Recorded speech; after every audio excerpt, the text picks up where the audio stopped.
This is the dark decline behind one of the most famous people to come out of Britain in the last 20 years. Hello, you gorgeous donuts. Today we're going to be talking about Dynamo. For people who don't know who this guy is, he was a magician when I was younger. He was like one of the most famous people on the planet. He had rappers like begging to like spend 5 minutes with him in private, like genuinely. Loads of celebrities just wanted to be his friend at one point just because of how special he was. I honestly used to believe that this guy had superpowers. Like, he kind of used to freak me out a little bit. I used to feel like he was like extraterrestrial. Extraterrestrial? Is that what they call? That doesn't sound right now I'm saying it. I used to think he was an alien, basically. I was trying to be fancy there. I've just absolutely embarrassed myself. Now, in this video, I thought that we would talk about who Dynamo is, what he was like before he rose to fame, his like catapult to absolute stardom all over the world, and then I also want to talk about the dark truth behind the decline of what happened to him, because he seemed to vanish overnight and nobody really knew what was going on. So later on in this video, we're going to cover why Dynamo just vanished off the face of the earth at one point, and the only time that people started speaking about him was when they were talking about the death of Dynamo. So get comfy because we're diving deep into this one. Now, Dynamo isn't actually called Dynamo. You will be surprised to find out. He is actually called Steven Frayne. It would be a little bit weird if that was like on his birth certificate, you know, like as soon as he came out his mother's womb, she just didn't hesitate. She was like, you know what, he's canny fast, I'm gonna call him Dynamo. I'm kind of glad that she didn't. I'm glad that this is just a character name. Now, he actually grew up on a council estate in Bradford. He had quite a hard upbringing. Like, his father was always in and out of jail. He didn't really have a good relationship with him. He had a good relationship with his mother and also a really good relationship with his grandfather, who could possibly be one of the most important people in his life, as Dynamo's granddad would actually inspire him to start magic. He would do some card tricks with him, and obviously Dynamo was like, oh, this is pretty good. I feel like I can do this myself, fella. Now, I did try to dive deep into why he actually showed him magic tricks, and apparently it was because Steven, Dynamo, was getting bullied in school, and he was quite short and he was quite skinny, so obviously, like, I had this issue when I was in school. You feel intimidated by, you know, bigger people that, you know, can physically,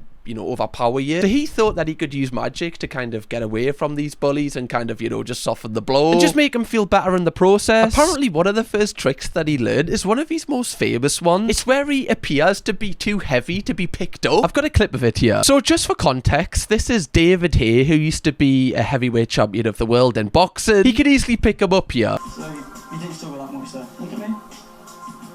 Just lift me again.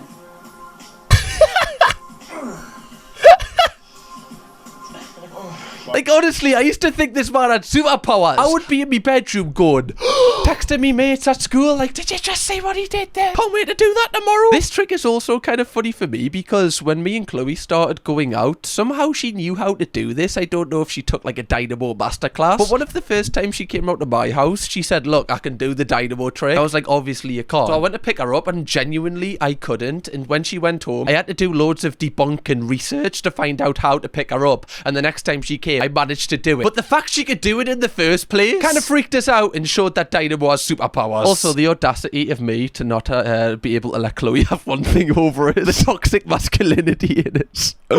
Oh, God. Now, Dynamo would often play at small clubs and bars, just doing gigs, you know, just getting a little bit of money here and there, just trying to, you know, as well, kind of just hone his craft. And just get better and better in front of people. And then he would go on to do street magic. So, you know, just magic in the street with random people, and this became just synonymous with his entire brand moving forward. And in 2003, he actually managed to secure a loan from the Prince's Trust, which meant he was able to buy camera equipment, audio equipment, and a bunch of other technology that he could use to film all of his tricks so he could upload them to YouTube and other social media sites. And as he started doing this more and more, he actually moved to London in 2004, where he really took things up a level, and he was doing it every single night in the street, at bars. He was really trying to make this his career at this point, and as he got better and better and uploaded more to social media, a lot of his clips would go mega viral because of how wild they were. And because of the consistency of these videos going viral, he attracted the attention of a lot of like major TV networks, and this led to him securing his first TV show, Dynamo Magician Impossible. I believe this ran from 2011 to 2014, and honestly, this was my favourite show as a child. Genuinely, like, even speaking about it now, I get like nostalgia because I remember watching it it. And it used to like help me get away from my own problems, especially a lot of the times in this show, he would talk about his own problems, like him getting bullied or him having issues with this, and how he would use like this magic trick to get away with it. You almost felt like you were kind of stepping into like an alternative universe. It was almost like he was creating this safe space for people that like felt like him in a way. Maybe I was deep in it too much as a child, but I used to just be really into the community. I'm appearing as a proper sado here. I would say that this TV show was his real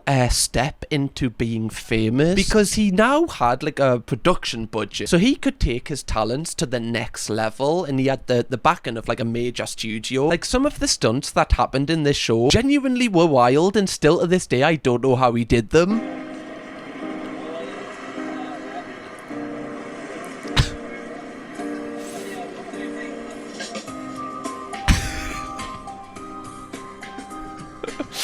Honestly, 12-year-old me watching this would be like, whoa, he can walk on water as well. What? That's crazy, that. Whoa, what? Genuinely, I remember going to my local lake and being like, nah, it doesn't work, does it? It's like the first time you watch Spider-Man and you just try to like...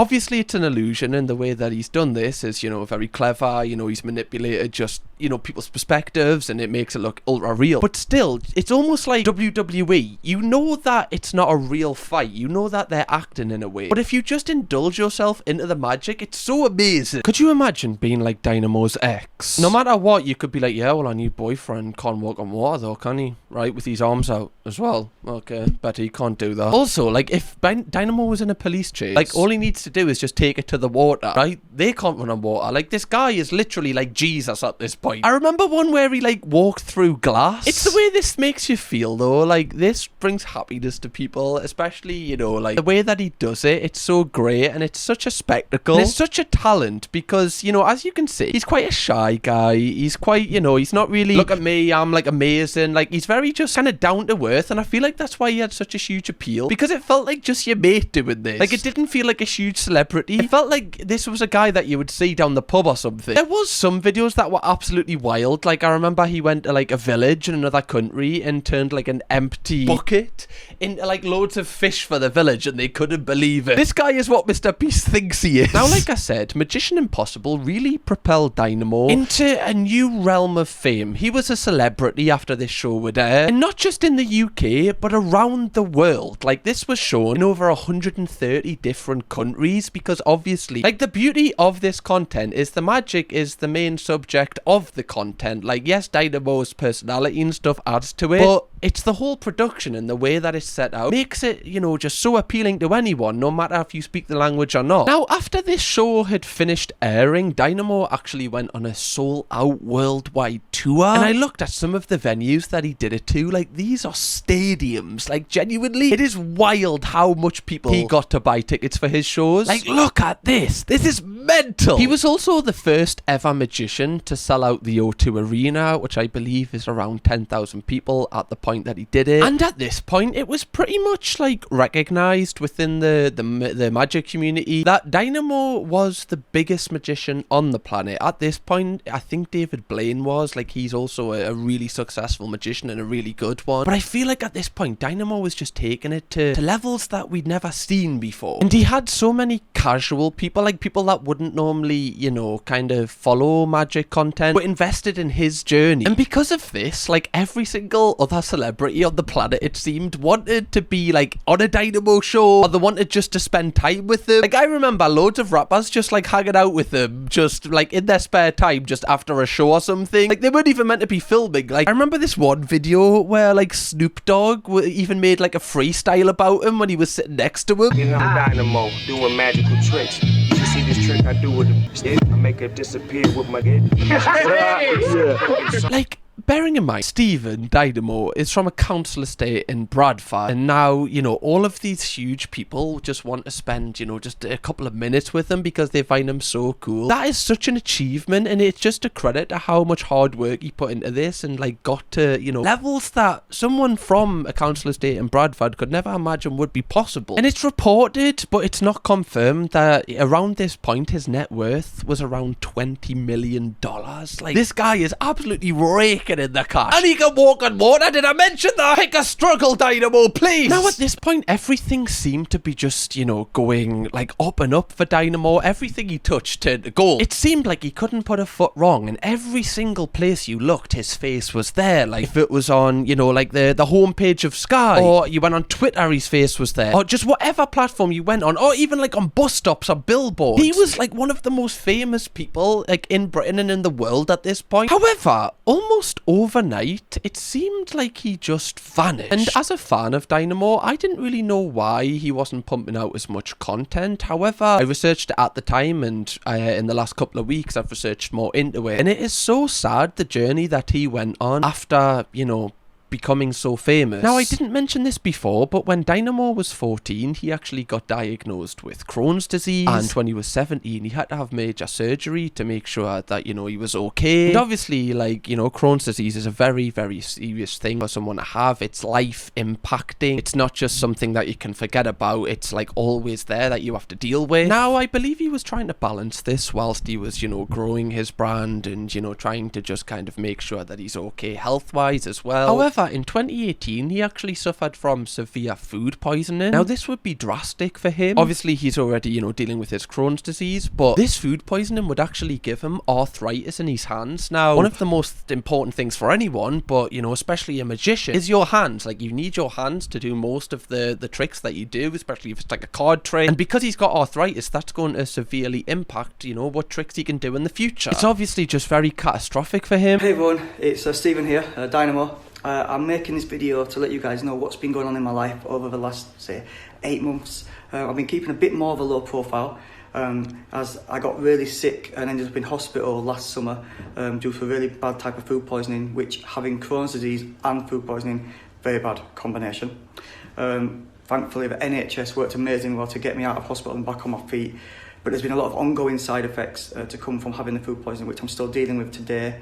One of them, the main one, is a bad type of arthritis, which has kind of affected all the joints in my body, my toes, my knees, my neck, my ankles, my hands, which really sucks as a magician when you can't shuffle a pack of cards because your hands are in so much pain, which has happened on the odd occasion. But I'm working with doctors, I'm working with a physio, and doing everything in my power to get myself to 100%.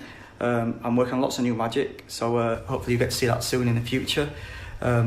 As you can probably see, my appearance has changed quite a bit due to all the medication I'm on quite a lot of tablets, there's some of them there, and all the medication has kind of caused me to put on quite a lot of extra body weight, as well as a rash that's all over my head. It's actually all over my body, but thankfully you guys don't have to see that, you only have to see this face. Now, obviously, listen to this, you can see that he is still so down to earth despite, you know, being propelled to like huge levels of fame. And it's just even sadder when something like this happens to really a nice person, you know, especially like, imagine you put yourself in his shoes. His entire life, his entire, like, who he is magic. Like, it's almost like in his blood, like that's his personality, and he can no longer do the one thing that he's worked at tirelessly his entire life. One of the most important things for a human, I believe, is to have purpose. Like, if you don't feel like you have purpose, it doesn't have to be a huge purpose, but as long as you have like a day-to-day purpose, that is something that keeps you going, you know. That is something that just makes you kind of take your mind off possibly feeling bad, makes you feel less alone. Now, that purpose, you could say, has been ripped away from him, and especially the amount of pain that he would have been going through. Like, I can't imagine what this stage of Steven's life was like. It must have been really horrific and really lonely, and he would have been alone with his thoughts a lot of the time. Now, we are later going to get into what actually happened when he was dealing with all this, because he talked about it on a podcast, because genuinely it's really horrific. Now, like you just heard in that video, he took 8 months off, but he actually took even longer off to deal with this significant change in his life. And like I just said, he was dealing with really bad mental health during this. My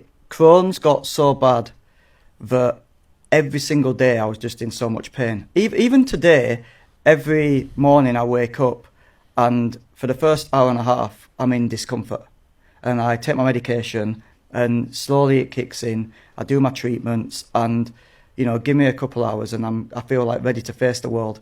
But every single day, you know, it's a challenge. And this is something that, you know, a lot of people take for granted, but a lot of people live with chronic pain, like pain that you just can't, you know, nothing can solve it. It's always there. And you know, unfortunately, a lot of people have to rely on painkillers just to get through the day, just to feel how everyone else feels normally. Like, I haven't got a clue what it's like to have that over years, but I remember for about 12 to 18 months, I had a really bad herniated disc, and the doctors, nobody knew what was wrong with me. I don't know if you remember, I was recording videos where I genuinely had a neck brace on, I had my arm in a sling, I had something underneath me, like anything to make sure that my herniated disc could not move like an inch, because it would severe pain, and I couldn't sleep for like a year, like genuinely, like I was so tired all of the time, in so much pain. So I can't imagine what it's like where there isn't an end in sight with this. But every single day, you know, it's a challenge. So I think having the illness got so bad that I didn't want to face that anymore. You know, I couldn't see the positives in being around to put myself through that difficult time to get to the goodness. And even that statement there is just so deep. Like he said, that what is the point in fighting this? Because I don't think there's anything really to fight for, even if I get over this, because I don't find any joy in the world. That is somebody that has been at total rock bottom, like their rock bottom, and feels like they don't have any more to give in this world. They feel like their entire existence here is just pain. And it's so horrible that someone has had to go through that, especially when it's a condition that obviously, you know, he's had no choice in having. It's so horrific. I got COVID, and my body actually did quite well with the COVID, but it built up antibodies to battle it. After COVID, that medication stopped working. And when you have to find a new medication, which thankfully the NHS, you know, they put everything into trying to help me find some new medication, but you have to trial something for 3 months before you can write it off. And I can sometimes feel in the first week that it's not working, but then I know it's not working, but I still have to keep trying it for 3 months and going through that toil and pain and discomfort to eventually write it off and then get permission to start another trial. Torture. So I trialed medications for over, I'd say, it's about 9 months to a year. And everyone who's ever had to rely on medication knows like how horrific this is for your mental health, because, you know, if you're only allowed to take a medication, let's say every 3 hours, you're like clock watch, like you're even like 2:59, like you're counting the seconds until you can do it. Like, it's torture, it's genuine torture. And no wonder you couldn't concentrate on being a magician anymore, because you don't have the wiggle room in your brain to be creative, because your brain's so stressed that you just don't have any fresh air to concentrate on anything else other than just trying to feel normal. And it got so bad for Steven that at one point, unfortunately, he said that he did actually try to unalive himself. Almost 3 years ago today. Exactly, almost. Why was that the hardest day? Because that was the day that I knew that she knew. Because she found me and I tried to kill myself. She found you in the house? Mm-hmm.